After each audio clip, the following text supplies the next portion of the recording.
নমস্কার বন্ধুরা, ক্যারিটি kitchen and ব্লগে তোমাদেরকে সুস্বাগতম। আশা করি তোমরা সবাই খুব ভালো আছো এবং তোমাদের ভালোবাসায় আমিও খুব ভালো আছি। আজকে আমি তোমাদের সঙ্গে মসুর ডালের বড়া দিয়ে স্কোয়াশ আলুর একটা তরকারি রেসিপি শেয়ার করবো। আশা করি তোমাদের ভালোই লাগবে। তাহলে দেখতে থাকো আমি কীভাবে সেটা তৈরি করি। প্রথমে আমি গ্যাসটা অন করে দিচ্ছি। আমি দেখো এইভাবে ডুমো করে স্কোয়াশ আলু কেটে নিয়েছি। এবার আমি প্রথমে গ্যাসটা অন করে দিলাম, দিয়ে প্যানটা প্রথমে বসিয়ে দেবো। প্যানটা যখন গরম হয়ে যাবে তখন আমি তেল দেবো। আর ভিডিও দেখার শুরুতেই একটা লাইক করে তোমরা ভিডিওটা দেখতে শুরু করো বন্ধুরা। এবার আমি তেল দিয়ে দিচ্ছি।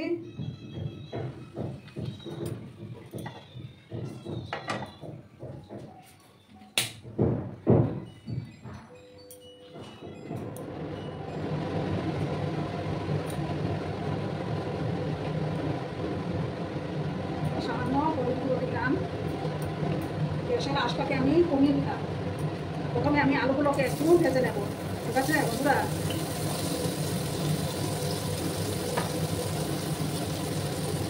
আর সামান্য একটু লবণও অ্যাড করে দেবো আমি।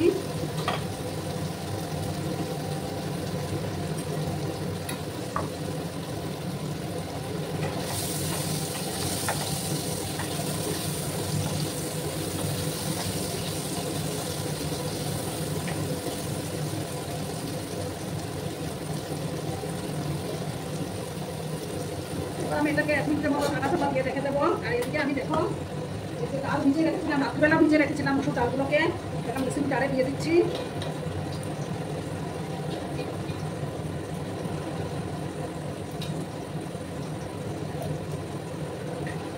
আর আমি 3টা কাঁচা লঙ্কা দিয়ে একটা পেস্ট বানিয়ে নিচ্ছি, ঠিক আছে বন্ধুরা। তোমরা সঙ্গে থেকো।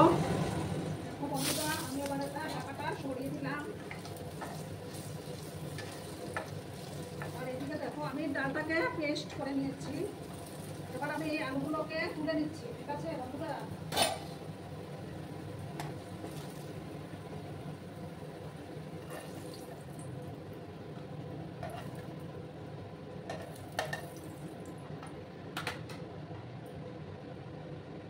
এখন আমি এটার মধ্যে আবার একটু তেল দেব। আর এবার আমি এই যে মসুর ডালের পেস্টের মধ্যে দেব হলুদের গুঁড়ো,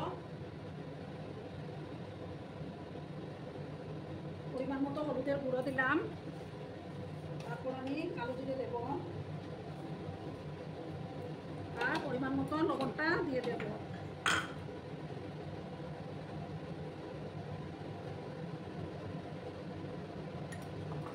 ভালো করে এটাকে ফেটিয়ে নেব।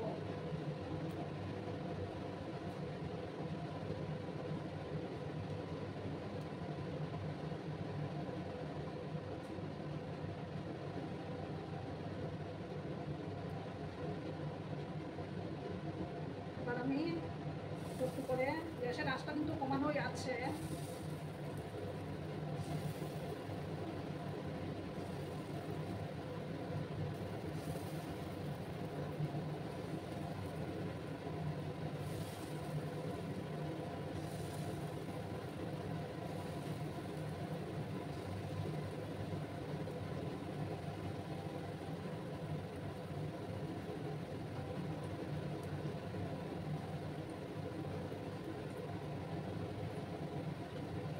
যতটা ধরেছে আমার প্যানের মধ্যে ততটা আমি দিয়ে দিলাম, ঠিক আছে বন্ধুরা। এখন আমি উল্টাবো না, আর একটু সময় হতে দেবো, তারপর আমি উল্টে দেবো।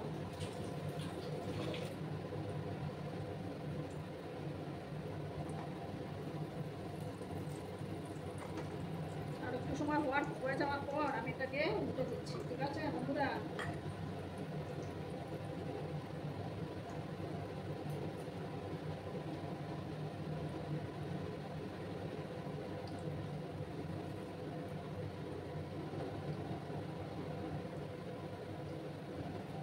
দেখো বন্ধুরা এবার আমি উল্টে দিচ্ছি।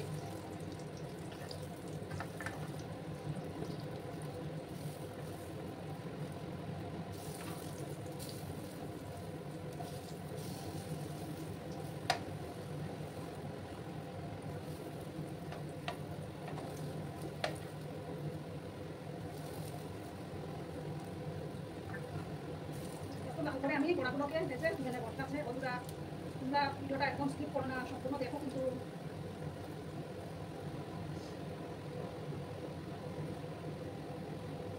একটু সময় আমি ফ্রাই করে নেবো, তারপরে এটা আমি নামিয়ে নেবো।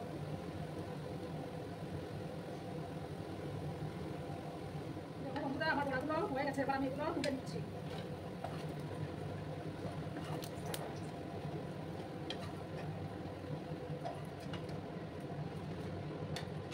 এবার আমি আর একটু তেল দেবো,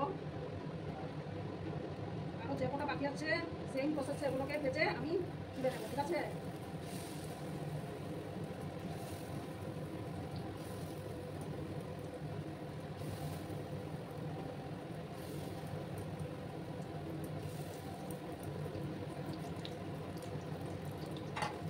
একইভাবে আমি বাকিগুলো ভেজে তারপর ফিরে আসছি।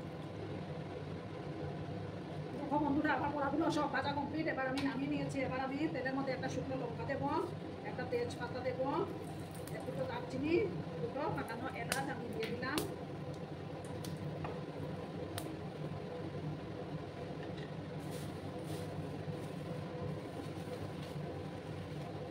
সামান্য গোটা জিরে দিয়ে দিলাম। ফোড়নটা থেকে যখন একটা সুন্দর ফ্লেভার বেরোবে তখন আমি এই যে দেখুন দুটো পেঁয়াজ কেটে রেখেছিলাম, সেই পেঁয়াজ কুচিগুলো দিয়ে দিচ্ছি।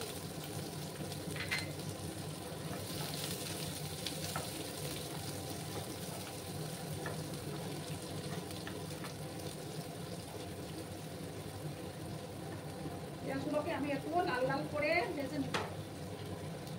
এবার আমি এই বাটিটার মধ্যে সমস্ত মশলাগুলো নেব, মশলাগুলো তুলে দেবো। এক চামচ জিরে গুঁড়ো দিলাম,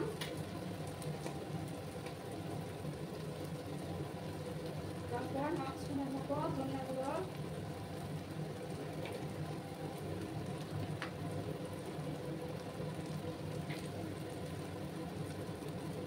আর 1 চামচ কাশ্মীরি লঙ্কার গুঁড়ো।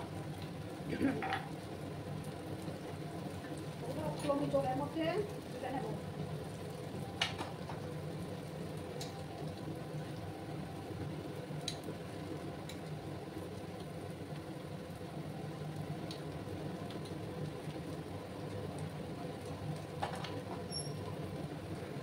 পেঁয়াজগুলোকে লাল লাল করে একটু ভেজে নিচ্ছে, ঠিক আছে?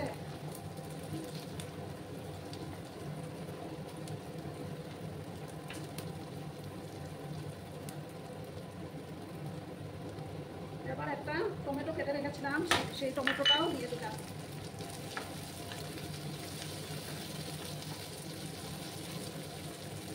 দিয়ে আমি পরিমাণ মতো লবণটা দিয়ে দিচ্ছি, ঠিক আছে বন্ধুরা?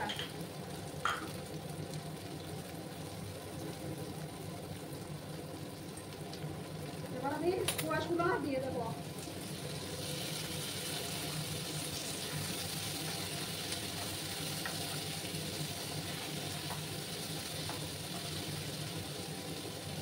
এবার আমি পরিমাণ মতো হলুদ গুঁড়োটা দিয়ে দিচ্ছি।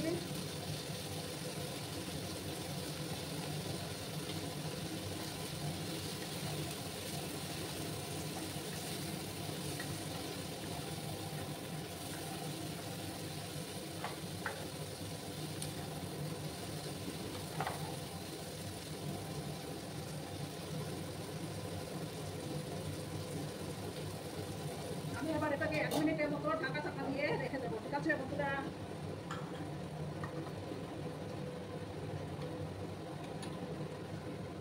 এবার আমি ঢাকাটা সরিয়ে দিলাম। এবার আমি মশলাগুলো অ্যাড করে দিচ্ছি। ভালো করে মশলাগুলোকে কষিয়ে নিতে হবে।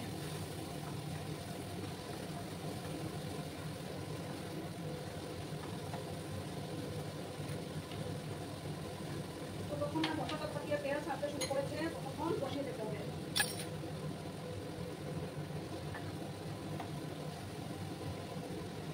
আর আমি 3টা চেরা কাঁচা লঙ্কাও অ্যাড করে দিলাম।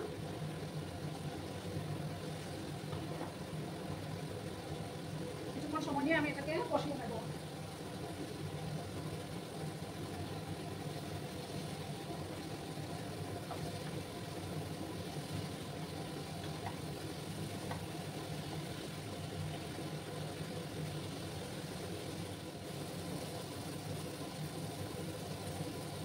এবার আমি দেখো আলুগুলো, কাঁচা আলুগুলো দিয়ে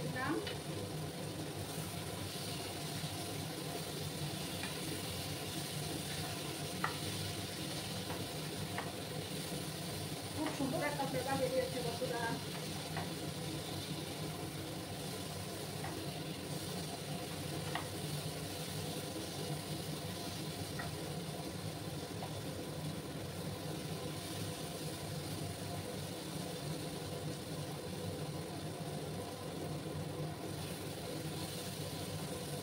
মশলা সব থেকে তেলও ছাড়তে শুরু করেছে। এবার আমি কিন্তু গরম জল ইউজ করবো।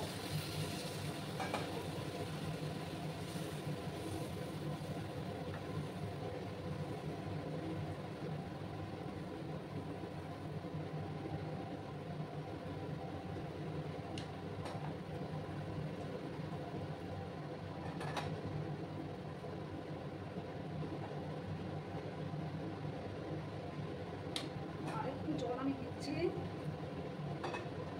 আর ওড়াগুলোকে আমি একটু পরে দেবো। ঠিক আছে বন্ধুরা, ঝোলটা ভালো করে আমার আলুগুলো আর স্কোয়াশগুলো ভালো করে সিদ্ধ হয়ে যাক। এবার আমি 5 মিনিটের মতো ঢাকা চাপা দিয়ে রেখে দিচ্ছি। ঠিক আছে, তারপর আমি ফিরে আসবো। দেখো বন্ধুরা, আমি 5 মিনিট পরে ফিরে আসলাম। এবার আমি বড়াগুলো দিয়ে দিচ্ছি। ঠিক আছে,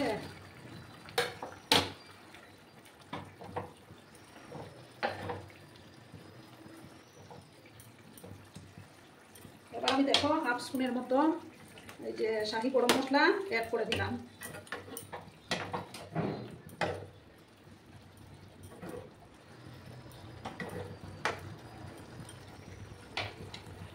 এবার আমি দিয়ে দিচ্ছি ধনিয়া পাতা।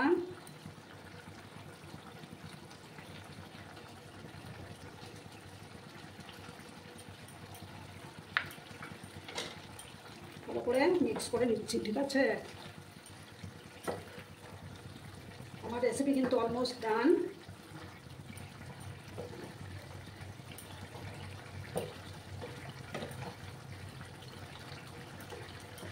এবার আমি গ্যাসটা অফ করে দিচ্ছি। ঠিক আছে বন্ধুরা, অফ করে তারপর সার্ভ করে তোমাদেরকে দেখাচ্ছি।